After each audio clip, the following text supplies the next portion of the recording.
to the study of the Giza Plateau. I would say that Zahi has access to everything that he chooses to have access to. She is one of the most recognizable faces in human history, more famous today than many modern celebrities. Her name means the beautiful one has come. Queen Nefertiti, co-ruler of ancient Egypt alongside her husband, the heretical pharaoh Akhenaten. Yet for all her fame, her final resting place remains one of archaeology's greatest unsolved mysteries. More than 3,300 years after her death, Nefertiti's tomb has never been found. No mummy, no treasures, no grand burial chamber bearing her name.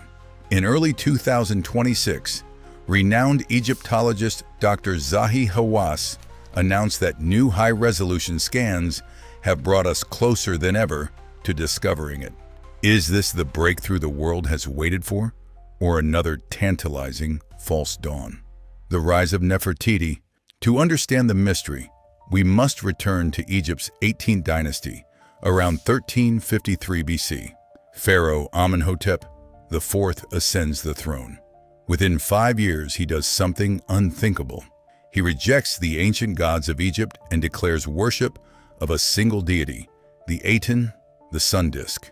He changes his name to Akhenaten, effective for the Aten, and moves the capital from Thebes to a virgin site in Middle Egypt he calls Akhenaten, modern Amarna. At his side stands Nefertiti. She is not merely a consort. Reliefs show her smiting enemies, driving chariots, and making offerings to the Aten, roles traditionally reserved for pharaohs. Some scholars believe she wielded power equal to, or even greater than, her husband's. The famous limestone bust, discovered in 1912 by German archaeologist Ludwig Borchardt, captures her in timeless beauty. Elongated neck, high cheekbones, perfectly symmetrical features.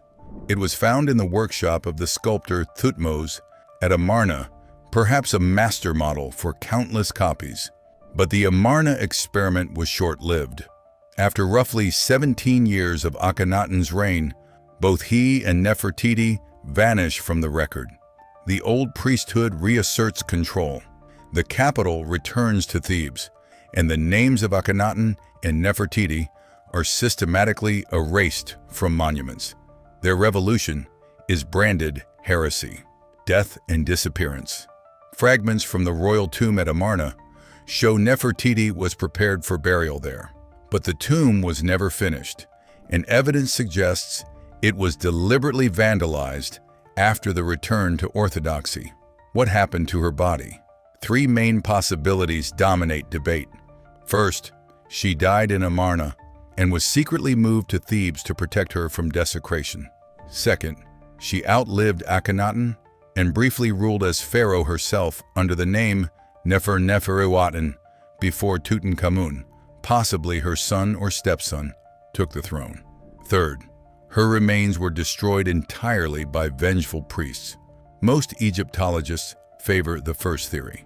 Great queens of the 18th dynasty were buried in the Valley of the Kings. Yet when Howard Carter discovered Tutankhamun's tomb in 1922, the only largely intact royal burial ever found, Nefertiti was not there. Early searches and the Tutankhamun connection for decades, the Valley of the Kings yielded tomb after tomb, but never Nefertiti's. Designated KV55, a small cache tomb discovered in 1907 contained a damaged coffin with Akhenaten's name erased and a mummy that some believed could be Nefertiti. DNA testing in 2010 proved it was male, almost certainly Akhenaten himself. The breakthrough theory arrived in 2015 from British Egyptologist Nicholas Reeves. Studying ultra-high-resolution scans of Tutankhamun's tomb, KV62, Reeves noticed faint straight lines in the plaster of the north and west walls, lines that looked suspiciously like blocked doorways. His radical hypothesis, KV62, was originally built for Nefertiti. When she died unexpectedly, her burial was hastily repurposed for the boy king Tutankhamun, and her own larger chambers were sealed behind false walls to protect them from robbers. Initial ground-penetrating radar scans in 2015 to 2016 appeared to support the idea. Voids detected behind the walls, possible corridors, even metallic and organic signatures. The world held its breath. Controversy and setbacks. But science is rarely straightforward. A 2018 radar survey by an Italian team found no voids. A 2019 National Geographic scan was inconclusive. Critics accused Reeves of seeing patterns where none existed. Dr. Zahi Hawass, Egypt's most prominent archaeologist, has long been skeptical. He argues that Nefertiti is more likely buried elsewhere in the valley, perhaps in KV-21 or an undiscovered tomb near Amenhotep III's. Yet Hawass has also led major searches himself. In the early 2000s, his team explored the area west of Tutankhamun's tomb and found 4 foundation deposits suggesting an unfinished royal tomb, possibly Nefertiti's. The 2026 breakthrough claim. In early 2026, Dr. Hawass announced that new high-resolution scans in a previously overlooked branch of the valley near K535 have revealed anomalies consistent with a hidden entrance approximately 20 meters below the surface. Excavation permits have been requested, and preliminary digging is planned for later this year. Hawass now believes Nefertiti was moved from Amarna to a secret tomb prepared by her daughter Akhenaten or by Tutankhamun himself as an act of reconciliation with the old religion. If found intact, it could rival Tutankhamun's in splendor. Golden shrines, exquisite jewelry, and perhaps the Queen's perfectly preserved mummy. What finding Nefertiti would mean a confirmed tomb would rewrite chapters of Egyptology. We could finally answer, did Nefertiti rule as pharaoh? Was she Tutankhamun's mother? How did the Amarna revolution truly end? Advanced CT scanning and DNA analysis could reveal her age at death, health, and ethnic origins. Facial reconstruction from her skull could be compared to the famous bust. Is it truly lifelike? Most profoundly, her burial goods might preserve art and texts from the Amarna period that were systematically destroyed elsewhere, a direct window into one of history's most fascinating experiments in monotheism and royal power. The search for Nefertiti is not just about finding a lost tomb, it is about reclaiming a powerful female figure who challenged the status quo of her time. In an era when women rarely held visible power, Nefertiti stood equal to her husband, perhaps even surpassing him in influence. Her image was everywhere in Amarna, on temple walls, in private homes, in statues that dwarfed those of Akhenaten. She was the public face of a radical new faith. Her disappearance from history mirrors the deliberate erasure of the entire Amarna period. After Akhenaten's death, the priests of Amun regained control. They hacked away the names and faces of the royal couple from monuments across Egypt. Amarna was abandoned, its buildings quarried for stone, its art buried or destroyed. Nefertiti, once celebrated, became a ghost, yet fragments survived. The bust in Berlin, unfinished statues in Thutmose's workshop, broken reliefs from hermitage chapels. These whisper of a queen who was more than a beautiful face. She was a political partner, a religious innovator, possibly a ruler in her own right. The debate over her final years remains fierce.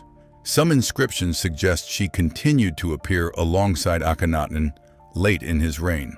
Others point to a mysterious pharaoh named Nefertiti, a name very close to Nefertiti's, who issued decrees after Akhenaten's death. Could this have been her, wearing the double crown? Then there is the question of Tutankhamun. DNA evidence shows he was the son of Akhenaten, but his mother remains unidentified. One of the two mummies in KV-21 has been proposed as Nefertiti, but results are inconclusive. If she was his mother, why was she not buried with him? If she ruled briefly after Akhenaten, why does her name vanish so completely? These questions drive the modern hunt. Technology has transformed archaeology. Ground-penetrating radar, LiDAR, Mune tomography, tools unimaginable to Carter or Borchardt now peer beneath the sand without disturbing a single stone. Nicholas Reeves's 2015 theory electrified the world because it suggested the greatest discovery might lie mere meters from the most famous tomb ever opened. If hidden chambers exist behind Tutankhamun's walls, they could contain not just Nefertiti's burial, but untouched Amarna art, vivid, colorful scenes of a royal family that humanized pharaohs in a way never seen before or after. The conflicting radar results since then have tempered excitement, but they have not ended it. Each new scan refines our understanding of the tomb's construction, of how the ancient Egyptians sealed and concealed their dead. Dr. Hawass's 2026 announcement shifts focus away from KV62 to a new area near the tomb of Amenhotep II. The anomalies he describes, linear features, density changes, echo those seen in earlier surveys. If excavation confirms a hidden entrance, it could lead to a completely unknown royal tomb. Whatever the outcome, the search itself reveals how much we still yearn to connect with the past. Nefertiti's bust has become a global icon, reproduced endlessly. Her serene gaze reproduced on everything from postcards to protest posters. She represents beauty, power, mystery. A woman who stepped out of the shadows of history and refused to return. For over a century, Nefertiti has watched silently from her museum pedestal, her one surviving eye gazing across millennia. The beautiful one came and then vanished.